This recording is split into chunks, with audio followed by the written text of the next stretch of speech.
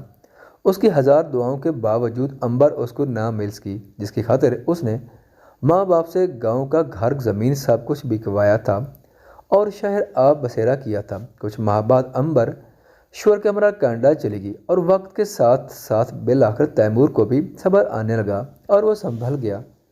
ادھر میرے سسر کے کاروبار کو روز بروز ترقی ملی اور میں قسمت کی دھنی کہلائی۔ وہ کہتے کہ ہماری بہو بھگوان ہے، اس کی قسمت ہمارے لیے زیادہ دھن لائی ہے۔ آصف کہتے، ربیہ تم نے مجھ کو سکون دیا تو میں نے بھی آنا جان کے کاروبار میں شامل ہو کر یکسوئی سے کام کیا ہے۔ اسی کا ثمر ہے کہ آج ہم بین الاقوامی طور پر اپنے کاروبار کے حوالے سے پہچانے جاتے ہیں۔ میں سوچتی ہوں کچھ معاملات ہمارے اپنے عمل سے بنتے اور بگڑتے ہیں، لیکن کچھ معاملات واقعی تقدیر اور قسمت سے بھی وابستہ ہوتے ہیں۔ تیمور بھائی بھی بہت خوشحال ہے، مگر انہوں نے شادی نہیں کی۔ ان کا گھر اب تک سونا سونا ہے، جبکہ ہمارا گھر بچوں کی چہکاروں سے مہکتا ہے۔ میں اور آصف جب ان کو شادی کرنے کا مشورہ دیتے، جواب ملتا، جس روز امبر میرے دل سے اتر جائے گی اس روز شادی کر لوں گا۔ ادھر امبر بھی وقت سے پہلے عمر رسیدہ لگتی ہے۔ وہ مسکراتی مگر دل سے نہیں۔ اس کا شوہر شوہر میں تو اس کا دیوانہ تھا، وقت کے ساتھ ساتھ وہ بھی اس سے سرد مہر ہوتا گیا۔ شادی کے بعد وہ 2 بار پاکستان آئی اور ہر بار مجھ سے یہی کہا کہ تیمور کو مجبور کرو کہ وہ شادی کر لے۔ اس کے تنہا رہنے سے مجھ کو زیادہ دکھ محسوس ہوتا ہے، مگر اس نے کبھی تیمور بھائی سے ملنے کی خواہش کا اظہار نہیں کیا، کبھی اپنے گھر کے تقدس کو مجروح کرنے بارے نہیں سوچا۔ سچ مچ امبر ایک پاکیزہ خیال کی اچھی لڑکی تھی اور ایسے ہی تیمور بھائی بھی ہیں، لیکن یہ اپنا نصیب، کسی کو خوشیاں ملتی ہیں اور کسی کو غم ملتے ہیں۔